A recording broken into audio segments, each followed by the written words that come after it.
അടുത്ത സുഹൃത്തുക്കളായിരുന്നോ? ഞങ്ങൾ അടുത്തടുത്ത വീടുകളാണ്, അവിടെ മുകളിലാണ് വീട്.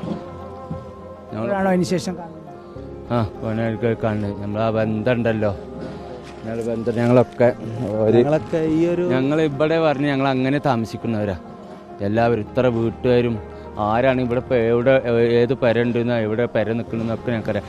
ഓനുണ്ട് ആദ്യം കണ്ടപ്പോഴേ എന്നാൽ പോയതല്ല, ഇപ്പോൾ 8 ദിവസമായില്ലേ. 8 ദിവസത്തേക്ക് കാണുമ്പോൾ ഓനിക്ക് ഞാൻ ഉണ്ടോയെന്ന് അറിയില്ല, എനിക്ക് ഓനുണ്ടോയെന്നൊന്നും അറിയില്ലല്ലോ. എന്താണ് സംഭവിച്ചത്, പരസ്പരം ആരൊക്കെ ജീവിച്ചിരിപ്പുണ്ട് ഇപ്പൊ ഇങ്ങനെ കാണുമ്പോഴേ ഞങ്ങൾക്ക് ഒരു ആശ്വാസം എന്നുള്ളത് അറിയുള്ളൂ. അല്ലേ ഞങ്ങൾക്ക് ഈ ഏരിയക്ക് ഒരുപാട് കുടുംബങ്ങൾ തിങ്ങി പാർക്കുന്ന ഏരിയ ആണ്. ഒന്ന് കണ്ണടച്ച് ഒന്ന് തുറന്നപ്പോത്തിന് ഞങ്ങൾ അയൽവാസികളൊക്കെ ഈ പെരും കല്ലും മണ്ണും മരങ്ങളും പറയാനൊന്നുമില്ല. ഞങ്ങൾക്ക് ഇതുപോലെ ഇങ്ങനെയൊക്കെ അവസരത്തിൽ ഞങ്ങൾക്ക് ഒരുപാട് ആളുകളെ പ്രതീക്ഷിക്കുന്നുണ്ട്. മരണപ്പെടാതെ ഞങ്ങളെ മുന്നിൽ കണ്ടുമുട്ടട്ടെ എന്ന് ഇപ്പോഴും ഞങ്ങൾ വളരെയധികം കാണുമ്പോൾ ആണ് അറിയുന്നത്. ഒന്നും പറയണ്ട, കാണുമ്പോൾ പറയണ്ട, ഇതിനോട് പരസ്പരം ഉണ്ട്. അതെ അതെ, ഞങ്ങൾ ഈ ഏരിയയിൽ 10-20 ചില്ലാനും കുടുംബങ്ങൾ തിങ്ങി പാർക്കുന്ന ഒരു ഏരിയ. പക്ഷെ ഇവിടെ ബന്ധാണ്, ഹിന്ദു മുസ്ലിം അങ്ങനത്തെ ഒരു സ്നേഹം, അങ്ങനത്തെ ഒരു ഇതില്ല ഇവിടെ.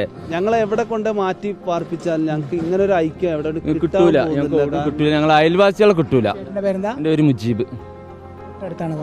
ഇല്ല, ഇവിടുന്ന് 1/2 കിലോമീറ്റർ മേലെ പോകണം. എന്നാലും ഞങ്ങൾ രാവിലെ പോകുമ്പോൾ കുട്ട അങ്ങനെയൊക്കെ വിളിച്ച് പോണ ആൾക്കാരാണ്.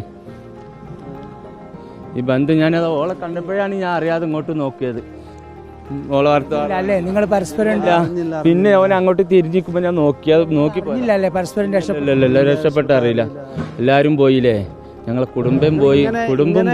ഇങ്ങനെ ഓരോരുത്തരും ഞങ്ങളെ കൺമുന്നിൽ കൊണ്ടുവന്ന് തരണേ ദൈവമേ ഞങ്ങൾ അറിയുന്ന ആൾക്കാരുള്ളവർ മുഴുവൻ അങ്ങനെ ആഗ്രഹിക്കുന്നവരാ. കാരണം ആരും മരിച്ചു പോലേ എന്ന്. കാരണം നമ്മളിപ്പോൾ ആഗ്രഹിക്കും അടുത്തടുത്ത് ഉണ്ടായിരുന്നൊക്കെ എവിടെയെങ്കിലും ഹോസ്പിറ്റലായാലും ശരി ഞങ്ങൾക്കൊന്ന് കണ്ടുമുട്ടിയാൽ മതിയായിരുന്നു എല്ലാവരും, അത്ര വിചാരിക്കും. എല്ലാവരും പോയി. അത്ര ഒരു ഐക്യമാണ് ഈ സ്കൂൾ റോഡ് എന്ന് പറയുന്നത്. ജീബും ജയേഷും മുമ്പേ ഉള്ള കൂട്ടുകാരായിരുന്നു. 8 ദിവസത്തിന് ശേഷം ഇപ്പോഴാണ് ആദ്യമായി കണ്ടുമുട്ടുന്നത്. ഇവരറിഞ്ഞിരുന്നില്ല രണ്ടുപേരും ജീവനോടെ ഉണ്ട് എന്ന്. ആ ഒരു സ്നേഹപ്രകടനമാണ് നമ്മളിപ്പോൾ ഇവിടെ കണ്ടത്. വീഡിയോ ജേർണലിസ്റ്റ് വിനയൻ രാജനൊപ്പം reporter TV Prasad, in reporter, Wayanad.